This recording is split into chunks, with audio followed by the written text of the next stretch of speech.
ओम श्री गणेशाय नमः। दर्शक मित्रों, जय श्री राम। दिसंबर 2025 मकर राशि कैसा रहेगा भविष्य मकर राशि वाले एवं मकर लग्न वालों का। मकर राशि का जो स्वामी है वो शनि है। मकर राशि वाले जातक परिश्रमी होते हैं, परोपकारी होते हैं, निरंतर काम करने की क्षमता उनमें अच्छी होती है, बोलने में सत्य बोलते हैं, लेकिन प्रत्येक व्यक्ति का दोष किस प्रकार से निकले ये उनके स्वभाव में होता है। ऐसे व्यक्तियों के लिए इस माह के अंदर ग्रहों की स्थिति क्या है, तो 3 ग्रह जो ऐसे हैं जो उसी राशि में रहने वाले हैं। तो पहले शनि महाराज पराक्रम स्थान के अंदर गोचर कर रहे हैं। मीन राशि के अंदर छाया ग्रह राहु कुंभ राशि के अंदर धन स्थान के अंदर गोचर कर रहा है, और केतु है वो 8वें घर के अंदर सिंह राशि के अंदर गोचर कर रहा है।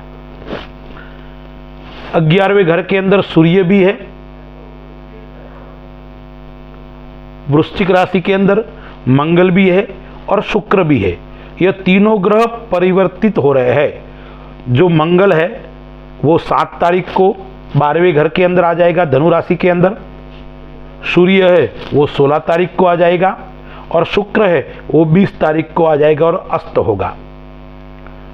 बुध जो है वो तुला राशि के अंदर गोचर कर रहा है 10वें घर के अंदर, लेकिन 6 तारीख तक तुला राशि में रहेगा, 26 तारीख तक वृश्चिक राशि में रहेगा और 29 तारीख को धनु राशि के अंदर आ जाएगा।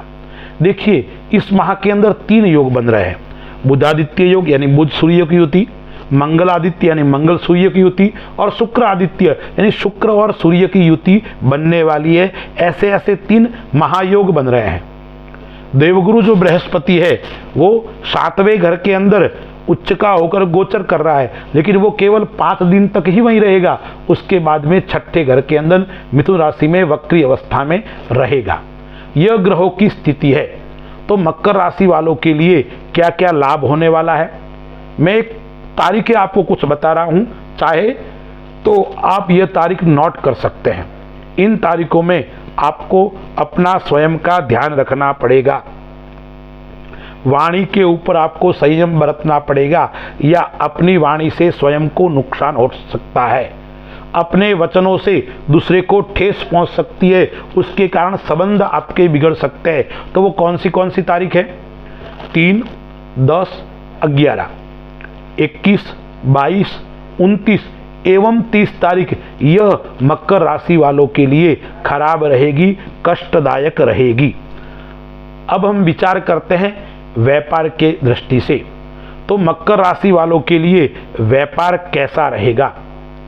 अब देखिए, व्यापार की दृष्टि से देखते हैं तो 6 तारीख तक बुध यानी 10वें घर के अंदर रहेगा, और 10वें घर का स्वामी और 5वें घर का यानी त्रिकोण का और केंद्र का स्वामी 11वें घर के अंदर सूर्य के साथ में गोचर कर रहा है, और फिर 12वें घर के अंदर 20 तारीख को आने वाला है।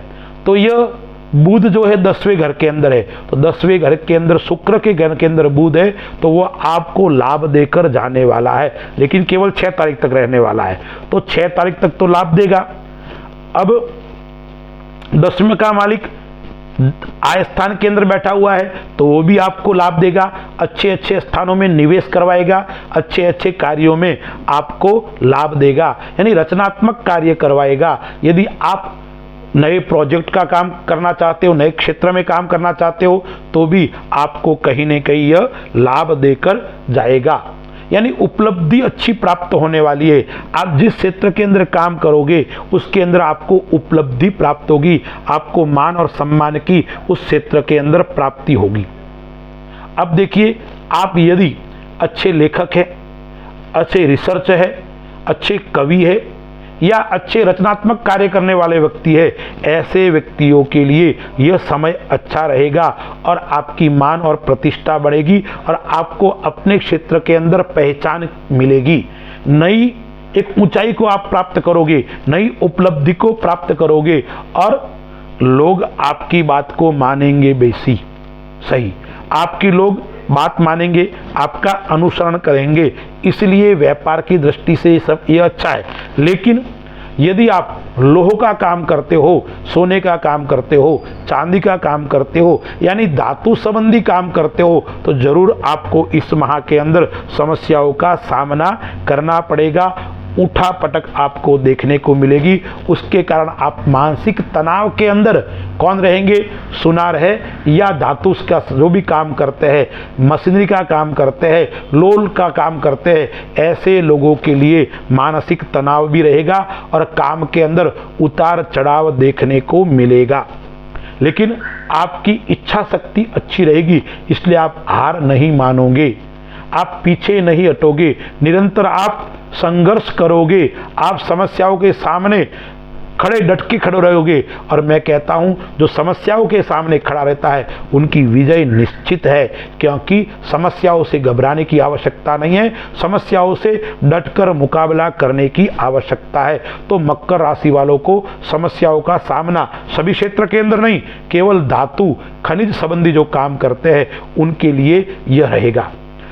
सरकारी क्षेत्र के अंदर नौकरी करते हो तो आपको प्रमोशन की प्राप्ति होगी, आपकी वेतन वृद्धि होगी या आपका स्थान परिवर्तन होगा तो आपके मन अनुसार होगा और आप उससे संतुष्ट भी रहेंगे। अब 5वें घर के अंदर, राशि के अंदर केतु है, 6ठे घर के अंदर। वो केतु आपको क्या क्या, 8वें घर के अंदर क्या क्या नुकसान कर सकता है? आकस्मिक धन की वो प्राप्ति करवाएगा, लेकिन गलत रास्ते से यदि आप धन कमाओगे तो आपके लिए वो कष्टदायक रहेगा। यानी आपको कहां से बचना है? रिश्वत से बचना है, 2 नंबर के काम है उनसे आपको बचना है। शेयर मार्केट आदि का काम करते हो तो आप करते रहो, लेकिन ज़्यादा लालच आपको फंसा सकती है, आपको अपने ऊपर कोई लांछन लगा सकती है, उस बात का आपको विशेष ध्यान रखना पड़ेगा। भाई बहन से अच्छा लगाव रहेगा, मित्रों के साथ में अच्छा आपका व्यवहार रहेगा, लेकिन वाद विवाद से आपको बचना है, वाद विवाद से आपको दूरी बनाकर रखनी है। कोर्ट का मामला हो या कोई पुलिस थाने का मामला हो, न वहाँ आपको गवाही देनी है और न उनके साथ में खड़ा होना है। यदि आप वाद विवाद में पड़ोगे तो आपको कहीं न कहीं आपके ऊपर भी कोई लांछन लग सकता है, उस बात का आपको विशेष ध्यान रखना है। अब सूर्य जो आपका है वो आय स्थान के अंदर 16 तारीख को व्यय स्थान के अंदर चला जाएगा, तो शुरुआत के समय में आपको जरूर धन आएगा और माह के अंत समय में धन खर्च भी हो जाएगा, यानी आपका मासिक बजट बराबर स्थिति में आपको रहने वाला है। अब पंचमें शुक्र है, वो कहाँ बैठा हुआ है? वो आय स्थान के अंदर बैठा हुआ है। पंचमें शुक्र की 20 तारीख दृष्टि भी कहाँ पे? अपने स्थान के ऊपर है, स्वग्रही दृष्टि है, तो विद्यार्थियों के लिए भी समय उत्तम रहेगा। विद्यार्थियों के लिए 20 तारीख तक समय अच्छा रहेगा। 20 तारीख के बाद में जरूर थोड़ी समस्या का सामना करना पड़ेगा। संतान पक्ष से आपको अच्छा लाभ मिलेगा। यदि आपके संतान का विवाह आदि नहीं हो रहा है तो 20 तारीख तक विवाह आदि का योग भी बन रहा है, यानी संतान की चिंता से आप मुक्त होंगे। 20 तारीख के बाद में थोड़ी चिंता रहेगी। संतान आपके कहना नहीं मान रहा है तो मानना प्रारंभ हो जाएगा, यानी भावनात्मक लगाव आपको परिवार से रखना पड़ेगा। परिवार के साथ में आपको समय देना पड़ेगा। जितना परिवार के साथ में आप मिलजुल कर रहोगे इतना आपके लिए भी अच्छा रहेगा और धीरे धीरे आपका मानसिक तनाव भी कम होगा। परिवार के साथ में यात्रा का योग बन रहा है, परिवार के साथ में धार्मिक क्षेत्र में जाने का योग बन रहा है, तो इस माह के अंदर आपको यात्रा योग भी अच्छे बन रहे हैं। अब कई क्षेत्र के अंदर आपको परेशानी का सामना करना पड़ेगा। क्यों करना पड़ेगा? आप स्पष्ट वक्ता रहेंगे इस माह के अंदर, यानी निर्णय में आप कोई लाग लपेट नहीं रखोगे। चाहे आप राजनीति के अंदर हो, चाहे आप नौकरी क्षेत्र के अंदर हो या व्यापार के अंदर हो, तो आपके साथ में काम करने वाले लोग हैं, उनके साथ में स्पष्ट बोलना, स्पष्ट व्यवहार करना उनको बुरा लग सकता है, लेकिन आपको चिंता करने की आवश्यकता नहीं है। आपका स्पष्ट निर्णय आपकी छवि को सुधारेगा, आपके काम को आगे बढ़ाने वाला रहेगा। परिवार की दृष्टि से देखते हैं तो परिवार की दृष्टि से माता का स्वास्थ्य जरूर नरम गरम रह सकता है, भाई बहन का स्वास्थ्य भी जरूर नरम गरम रह सकता है, उसको लेकर आप जरूर चिंतित होंगे। ससुराल पक्ष में आपके सासू का स्वास्थ्य है, आपके ससुर जी का स्वास्थ्य है, वो भी नरम गरम रह सकता है। यानी परिवार की बीमारी के कारण जरूर आप परेशान रहेंगे, लेकिन स्वयं स्वस्थ रहेंगे और मस्त रहेंगे। लेकिन आपको इस माह के अंदर पौष्टिक भोजन जरूर लेना है, बाहर की वस्तु का आपको त्याग करना है, तली हुई चीज आपको कम खानी है, अन्यथा पेट और गैस की समस्या आपको परेशान कर सकती है। इस माह के अंदर आपको मानसिक तनाव के कारण ब्लड प्रेशर की समस्या जरूर देखने को मिल सकती है, लेकिन ज़्यादा चिंता करने की आवश्यकता नहीं है। आपको 2-3 चीज़ का विशेष ख्याल रखना पड़ेगा इस माह के अंदर। एक तो मैंने पहले बताया, आपको वाद विवाद से बचना है।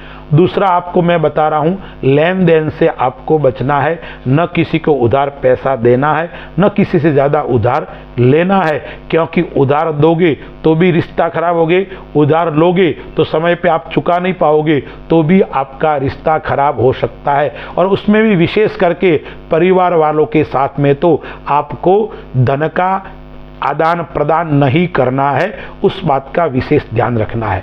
तीसरी बात, आपको छोटे मोटे ऑपरेशन, लगना, गिरना, फिसलना, इस प्रकार का योग भी आ रहा है, तो आप घर के अंदर चलते वक्त और गाड़ी आदि चलाते वक्त भी विशेष आपको ध्यान रखना है, अन्यथा लगना, गिरना, फिसलना, इस प्रकार का योग इस माह के अंदर आपको आ रहा है। अब हम बात करते हैं उपाय। उपाय क्या करना चाहिए मकर राशि वालों को? तो पहले आपको शनिवार के दिन और मंगलवार के दिन हनुमान चालीसा के पाठ करने हैं। दूसरा उपाय आपको क्या करना है? अपनी कुल देवी हो या जिसको आप शक्ति को मानते हैं, उस शक्ति की उपासना करनी है और शक्ति के मंदिर में जाकर, माता जी के मंदिर में जाकर लाल पुष्प की माला चढ़ाओ, लाल प्रसाद चढ़ाओ, या माता जी के मंदिर में आपको ध्वजा चढ़ानी चाहिए।